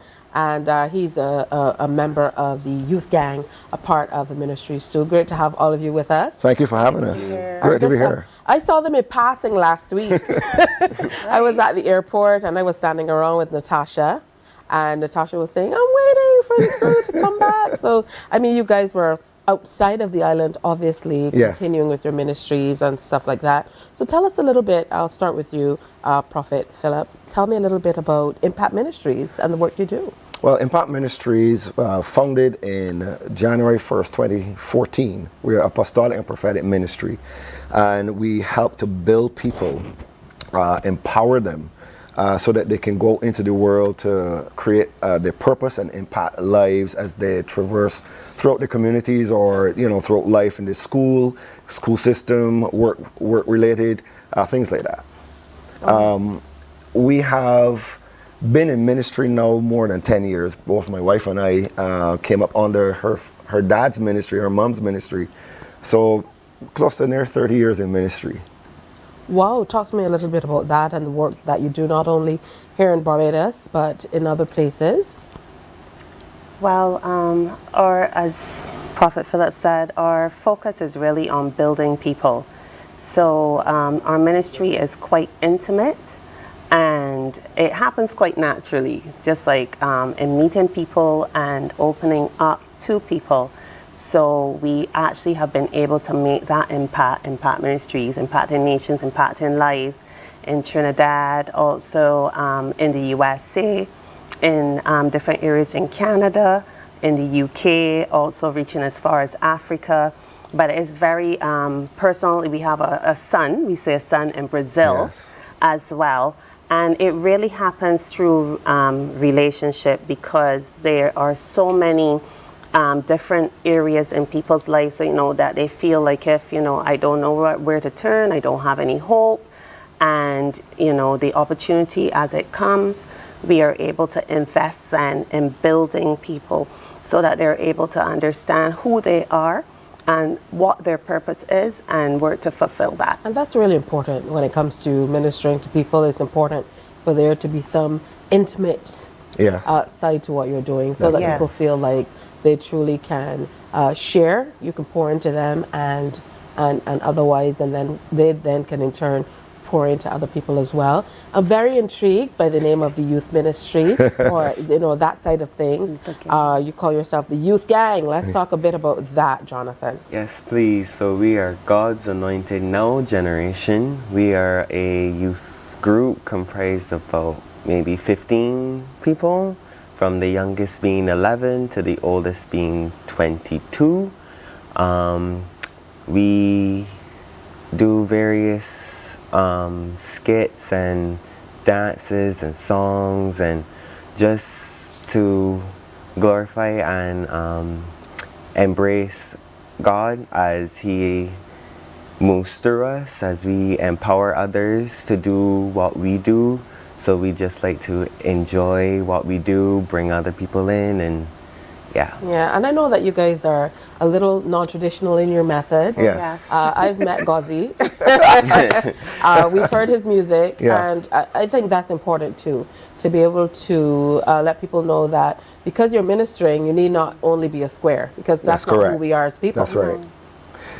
Impact Ministries is pretty diverse, and as Prophet Julia said, we do ministry in different parts of the world. We've been to Haiti and so on, and we'd spend a lot of time as prophets speaking into the lives of people. So when people come and they visit our ministry, God uses us then to speak into their lives, things that because we don't know everybody that's going to come through the door, but God uses us in a unique fashion to minister to people right at the point of their need.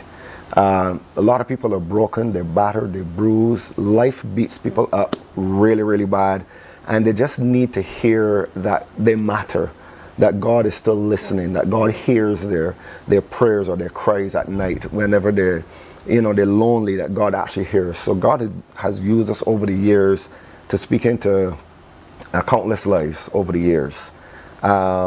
Many people speak about the authenticity. They come back to us and says, thank you. I really needed that word. And on top of that, we are very vibrant. As you said, Ghazi, we are very vibrant. We worship. We don't hold back. We dance, run, jump, name it, we do it. Now, Prophet Julia, I think is no better time than now for you to be having a convention of sorts, because I know for me growing up, we used to look forward to hearing about, well, we didn't call them conventions back then, but we heard about revivals coming to the neighborhoods, coming to communities. And with all that's happening around Barbados, that's why I told you I was interested in what he said about the youth ministry and the use of that particular word, well, the acronym, GANG, obviously meaning something totally different. It's as good a time as any for you to be having this convention. Take the limits off is the theme. Tell us what we can expect. Well, it is going to be if I could say, an action-packed six sessions. And tonight we start with our main speaker, who's coming from San Antonio, Texas, Bishop Adida J. And he is really a phenomenal person, someone that you really would want to meet. He has ministry all throughout Africa, has helped widows, but he empowers persons in the area of business and also in their personal life. We also have right here from our island Barbados, Apostle Kevin Marshall, who will be speaking tomorrow night. And on Friday night, Minister Imran Richards. I'm excited about the Friday night, and you spoke about the youth. I've had a passion for youth for years, and so we are very hands-on, even with our youth ministry, which is something that's also quite different, because they see us, they know us, we're always there with them, we spend hours with them. And, with the direction, as you said, what is happening in our island and the genuine concern that there is for our young people, it's important that they find or they have a place that they can come and actually really be directed and know, there's more to life and be set on the path that they need to be on. So we are very passionate about them, and Friday night is their night. It's going to be a night of rich ministry. We also have Sharianne Mon, who will be ministering. Nuri, which is a young people, dynamic musicians and singers. So they've all come together, and it's going to be a night not to be missed. That's on Friday. Saturday morning, we're going quickly. It's a women's session. Also, I love working with women as well.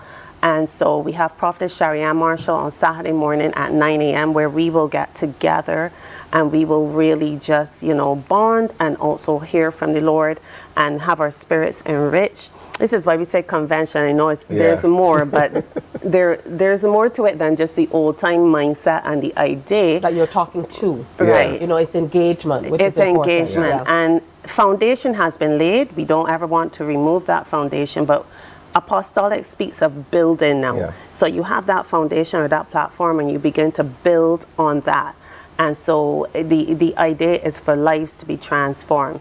And that will take us right into Saturday night, where our main speaker will be ministering again, Bishop Adida J. And we finish on Sunday morning, which is going to be powerful. There will be ministry from Ghazi as well. He's actually leading worship on Sunday morning, and there's some surprises in there. Yeah. Our dance ministry will be ministering, quite different to what you're accustomed to seeing in dance ministry as well, because we actually have some powerful dancers, hip hop, etc. Good So stuff. it's great what God is Jonathan, doing. give us directions. Let's see how good you are at giving us. Where are you located? Where can we find you? We are located in the XSBB Salter St. George complex, right next to Mark's All the Spares. So when you are approaching from Norman Nell's roundabout, and instead of going left, that would take you to Charles Road Bridge, you continue going straight, then it's the first right, and you see the big blue building right there. All right, good job. Good stuff. And I look forward to seeing you, bringing the ministry to life, sharing with other young people. It's all coming off this weekend. It starts tonight, not just this weekend, but exciting days ahead for you, powerful sessions, and I'd encourage everyone to get your families together and come out and be a part of it. Final word for you, Apostle Philip, as to why people should come share this week. Yeah, for sure. This next 5 days will be a time of empowerment, but also a time of personal reflection, giving you the opportunity to set your life on a different chart or different course. You don't want to miss one event, not one, because this will be a time of I want to use the word, a time of impact. All right, good stuff. And I love that. Impact Ministries, taking the limits off. And when you take the limits off, you can just imagine what life can be. Because a lot of times we're limited by what we think we can or cannot do, where we can or cannot go. I want to thank all of you for coming in. Thank you for having us. Philip Best, Prophet Julia Best, and of course Jonathan Best as well. Yes. The young brigade. I love it. All right, make sure you come out this week, and I'm sure you can find them on all socials. That's right. Wherever they are. Make sure you go on out and share. And bring a young one out with you to share in all they have to offer all this weekend. Listen, that's it for the show. If you noted a moment ago, I started speaking a little quicker. You know how it has to go a little more expeditiously as the time goes down. Coming up for tomorrow, Q in the Community, we're going to be telling you we're heading out to New York. There is going to be a Q in New York coming up this weekend. We're going to tell you about the Barbados Economic Support Fund as well. You don't want to miss that. Plus, SOAR Experience, it's a virtual summit that's coming up. They're going to be in to share more about that as well. So have a fantastic Wednesday today. Thanks for sharing the time with us, and we'll see you, God willing, tomorrow. Bye-bye. Wake up, wake up, wake up, wake up. Barbados, get up. Good morning, Barbados, good morning.